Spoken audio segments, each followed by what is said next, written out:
How long does it take for an entire species to prove every expert in the galaxy wrong? For humanity, it took exactly 7 minutes. I should know because I was there in the Grand Council chamber when we sentenced them to extinction. And I was the only one who felt my hearts break when they rewrote everything we thought we knew about warfare, survival, and what it means to refuse impossible odds. My name is Lyra Vex'nari, Junior Tactical Analyst for the Galactic Preservation Council, and I'm the alien girl who fell for humanity exactly for minutes before they were supposed to die. The council chamber floated above the capital world of Nexar Prime, a crystalline sphere where representatives from 200 civilized species gathered to make decisions that shape the fate of galaxies. And today's decision was supposed to be routine authorized military intervention. Document another primitive species extinction at the hands of the Kresh Horde. File the appropriate paperwork, and move on to the next agenda item. I stood behind Ambassador Theln, my mentor,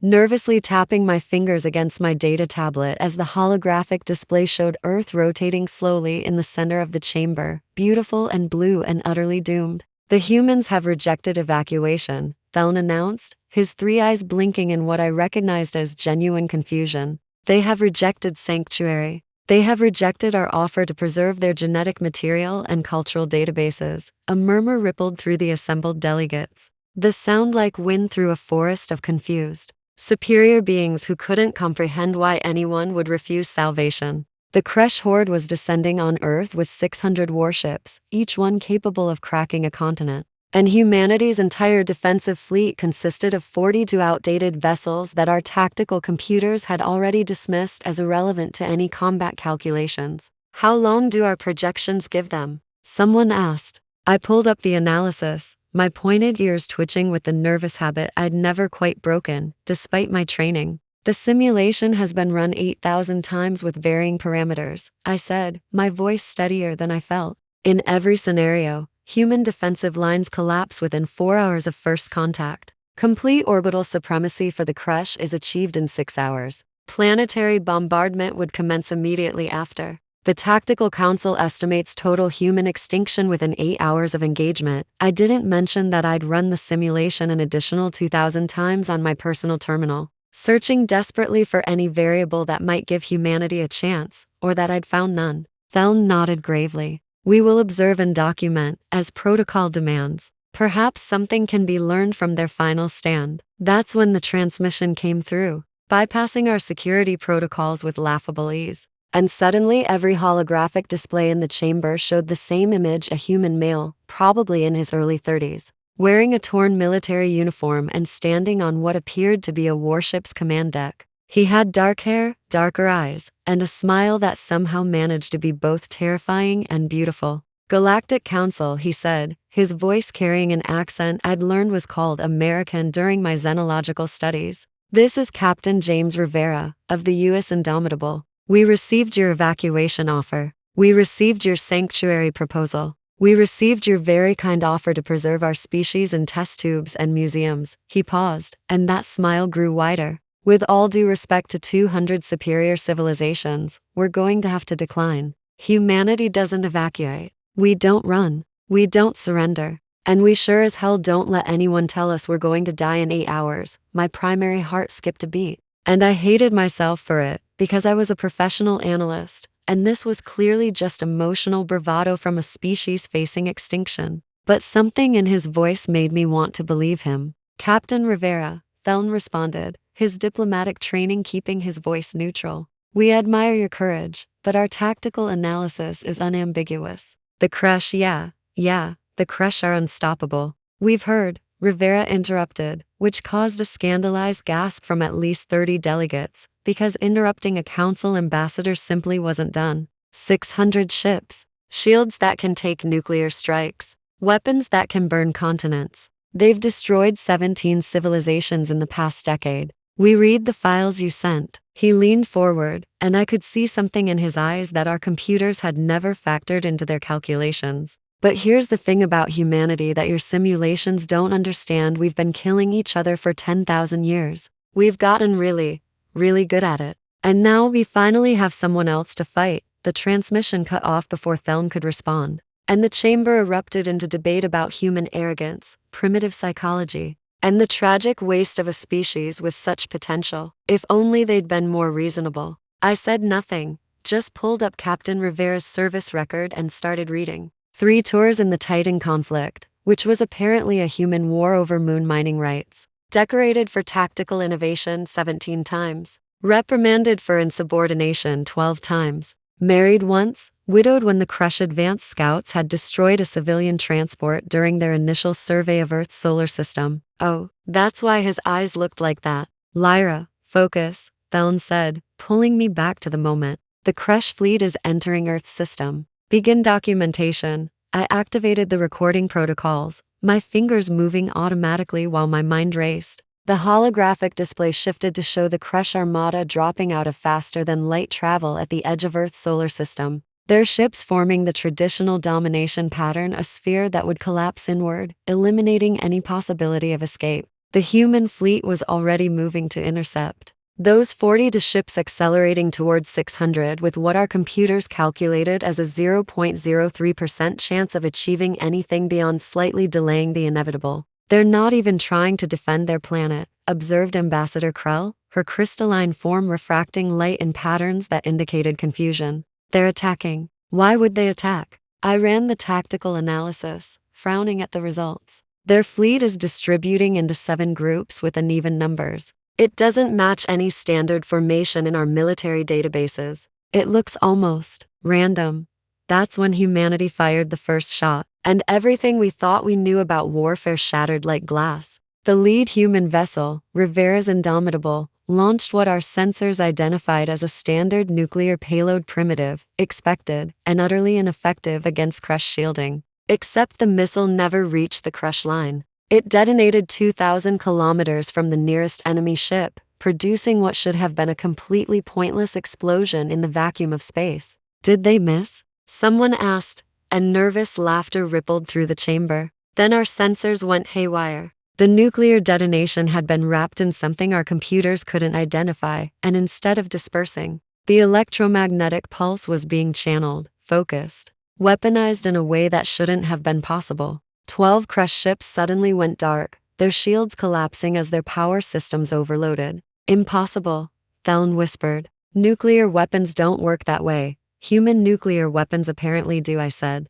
unable to keep the wonder out of my voice as I watched the rest of the human fleet execute what I suddenly realized wasn't a random formation at all. It was a pattern designed to create overlapping fields of electromagnetic disruption, turning the Kresh fleet's own size against them. Ships that were supposed to be protected by their neighbors instead found their systems interfering with each other. The Kresh adapted quickly, as they always did, rotating their formation and routing power to compensate. Our computers recalculated. Human victory probability increased from 0.03% to 0.1%. Still negligible. Still certain defeat. That's when the human ships did something that made every military expert in the chamber question their understanding of physics. They stopped trying to fight like a fleet and started fighting like individual predators. Ships broke formation in ways that violated every tactical doctrine in council records, each one moving independently, chaotically, making decisions too quickly for our sensors to predict.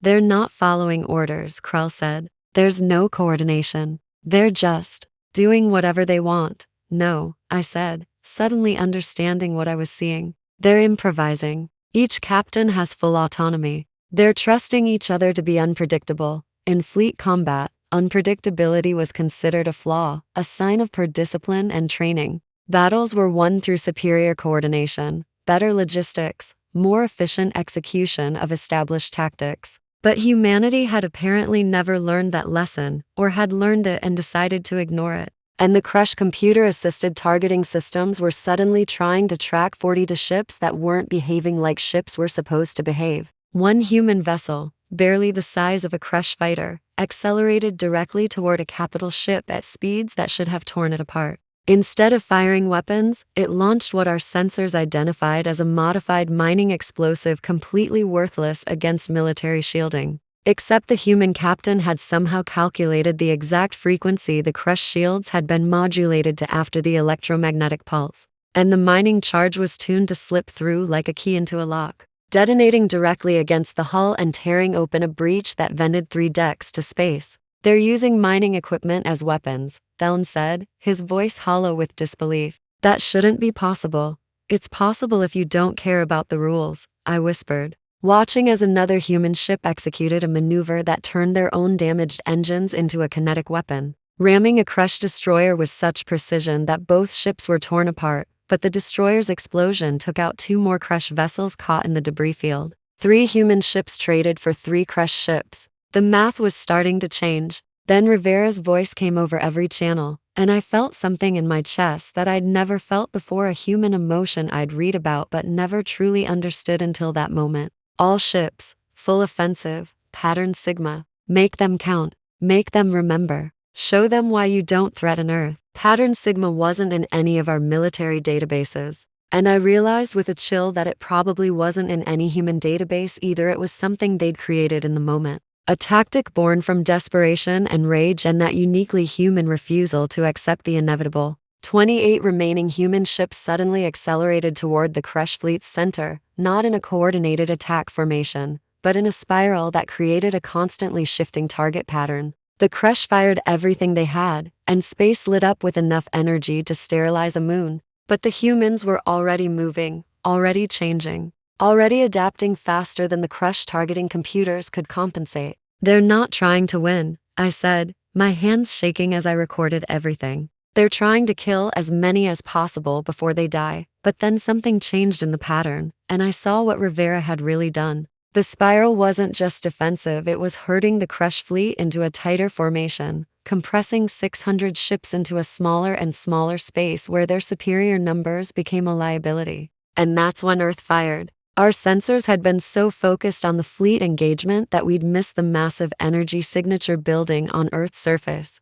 in a facility that our initial surveys had dismissed as a particle research laboratory. Humanity had apparently turned their largest scientific instrument into the biggest directed energy weapon ever created, and they fired it straight through their own fleet's spiral pattern, through the gaps that Rivera had mathematically created, directly into the compressed center of the Kresh formation. The beam was coherent energy at a wavelength that made our instruments scream in protest. And it didn't just destroy the ships it touched, it created a cascade reaction in the Kresh power cores that turned their own fleet into a chain of explosions that consumed everything within 1,000 kilometers. Krell made a sound like breaking crystal. Theln sat down heavily, forgetting that his species considered sitting a sign of submission. I couldn't breathe, couldn't move, couldn't do anything but watch as the Kresh fleet, the unstoppable Kresh Horde that had exterminated 17 civilizations, simply ceased to exist in an expanding sphere of light and debris. Our computers recalculated for the last time. Battle duration, 7 minutes, 18 seconds. Human casualties, 19 vessels destroyed, 6 heavily damaged. Kresh casualties, total fleet annihilation. Probability of outcome. Our computers refused to calculate it because the number was so small. They assumed it was a sensor error. The council chamber was absolutely silent until Rivera's face appeared on our displays again, and I could see that his ship was dying around him. Fires burning in the background, sparks raining from damaged systems. "Galactic Council," he said, and his voice was tired, so tired. "We appreciate your concern for our survival, but humanity's been fighting extinction for 300,000 years. It's kind of our thing." He smiled, and it was the saddest, most beautiful thing I'd ever seen. "We're not looking for sanctuary. We're not looking to be saved. We're looking for allies who understand that some things are worth fighting for, even when every simulation says you're going to lose." The transmission cut out,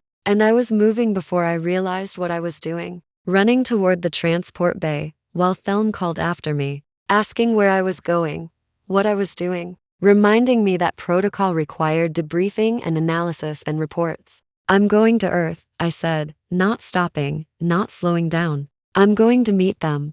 "Why?" Theln asked, and I could hear genuine confusion in his voice, because in all his centuries of service, he'd apparently never felt what I was feeling in that moment. "Because they were supposed to die, and they didn't," I said. "Because they fought 600 ships with 42, and won. Because someone needs to tell them that they're not alone anymore." I made it to Earth in 6 hours, traveling on a fast courier ship that I technically wasn't authorized to use. The planet was still there, still blue, still beautiful, now surrounded by a debris field that would probably create spectacular meteor showers for the next 100 years. Rivera's ship had survived, barely, and I found him in a military hospital on the surface, being treated for radiation exposure and injuries that would have killed most species I knew. He looked up when I entered, those dark eyes focusing on me with an intensity that made my heart race, and I suddenly realized I had no idea what to say to this human who had done the impossible. "You're from the council," he said, his voice rough. "I am," I said, my pointed ears twitching nervously. "I'm Lyra. I'm the analyst who calculated that you had 8 hours to live." "I'm sorry I was wrong," he laughed, which turned into a cough that made medical monitors beep in alarm. "Don't apologize for that. Best mistake anyone's ever made about humanity." I sat down next to his bed, protocol and propriety forgotten. "How did you do it?" "Our computers ran 10,000 simulations. You couldn't win. The math didn't work. The math assumed we were trying to survive," Rivera said, staring at the ceiling. "We weren't. We were trying to make sure that if we died, we took every single one of those bastards with us. Turns out, when you're willing to trade 1-for-1 with an enemy that outnumbers you 15-1, you need to get creative. The mining charges, the electromagnetic pulses, that weapon you fired from Earth, none of that was military technology." "Nope," he said, and I could see pride in his smile. "The mining charges were from the asteroid belts. The EMP design came from a graduate student's thesis paper. The particle beam was our largest science experiment. We just pointed it at a different target than usual." He turned to look at me, really look at me, and I felt something shift in the air between us. "Your council looks at humans and sees primitives playing with forces we don't understand. And you're right, we don't understand.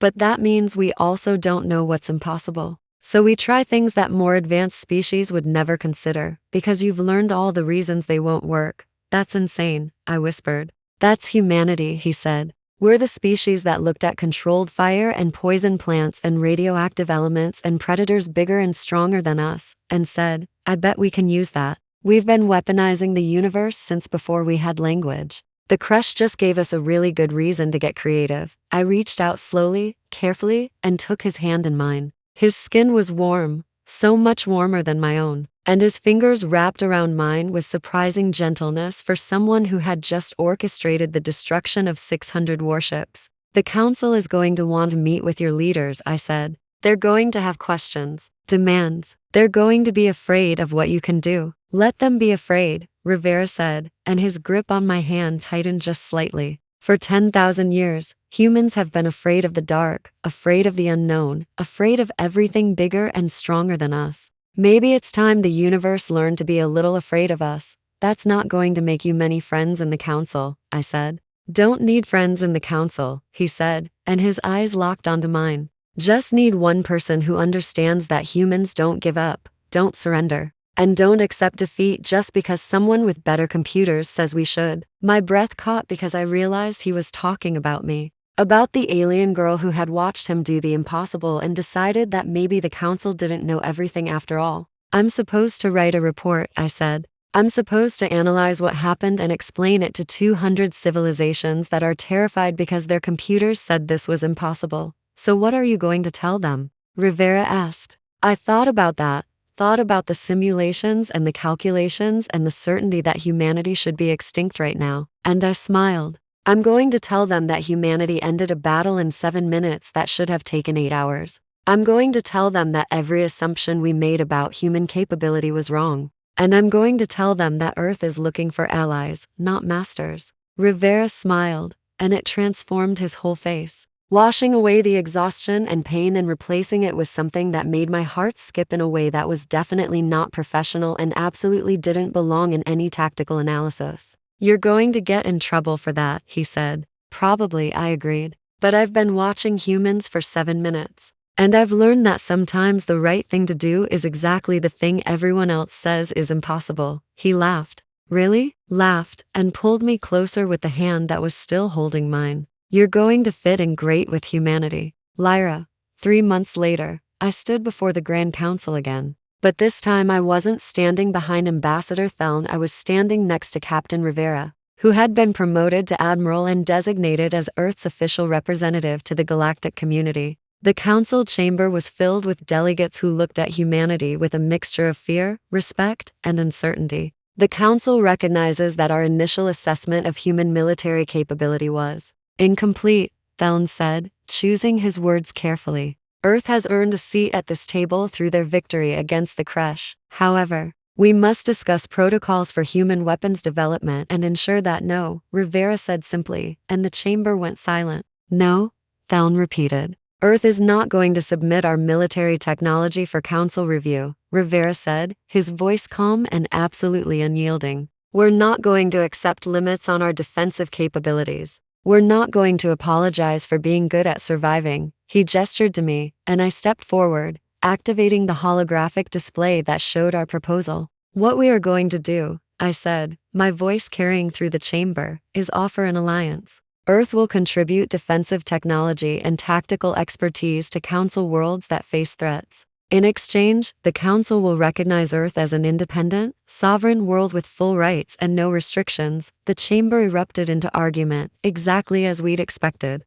Rivera waited for the noise to die down, then spoke the words that I'd helped him prepare, the words that would change everything. 200 civilizations built this council on the idea that advancement means leaving violence behind, he said. But the universe doesn't care about your ideals. The Kresh didn't care. The next threat won't care. You've spent so long learning how to not fight that you've forgotten how to survive. He paused. And I saw heads nodding among some of the younger delegates. The ones who had grown up in a galaxy that was getting more dangerous every year. Humanity remembers, Rivera continued. We've never forgotten. And we're offering to teach you how to punch back when something tries to exterminate you. Theln looked at me, and I saw something in his eyes I'd never seen before, a question. Asking if I truly believed in what I was doing. I nodded once, definitively, and felt Rivera's hand brush against mine in a gesture of support that sent warmth through my entire body. The vote took 3 hours, and it was closer than anyone expected.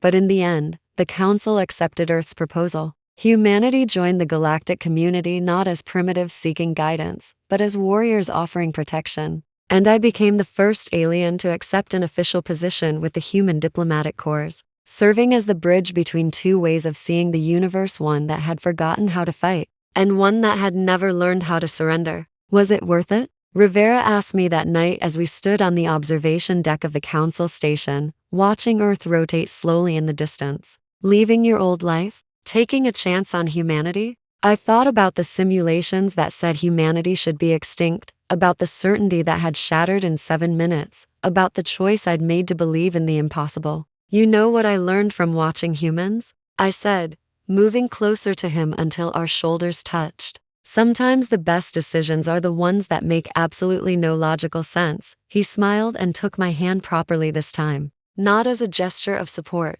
but as something more. Something that made my heart's race and my pointed ears flush with warmth. Welcome to humanity, Lyra, he said. We specialize in beautiful mistakes, and standing there, holding hands with a human who had rewritten the laws of probability and taught the galaxy that some species refuse to die quietly. I realized that this was exactly where I was supposed to be, not because any computer had calculated it, not because any simulation had predicted it, but because I had chosen it. The same way humanity had chosen to fight impossible odds and win. The Council had predicted human defeat in hours. Humanity ended the battle in minutes. And I had found something I never expected. In all my careful analysis and tactical projections, I had found a species worth believing in. And a human worth standing beside, no matter what impossibilities the universe threw at us next. Because that's what humanity taught me in those 7 minutes that changed everything. Sometimes the most important choice isn't the one that makes sense, but the one that refuses to accept defeat. And sometimes the most powerful force in the universe isn't superior technology or better tactics, but the simple, stubborn, beautiful human conviction that impossible just means no one's succeeded yet. What happens now? I asked Rivera, watching stars wool overhead. He squeezed my hand and smiled, that smile that had first made my heart skip. Now we see what else humanity can do that every computer in the galaxy says is impossible, he said. Together, together. I liked the sound of that. And somewhere in the Council databases, my original tactical analysis still existed, the one that gave humanity 8 hours to live, the one that was wrong in the most spectacular way possible. I never deleted it because it reminded me of the most important lesson I'd ever learned, that the difference between prediction and reality is measured not in calculations, but in the courage to prove every expert wrong. Humanity had that courage, and now, standing beside them, so did I.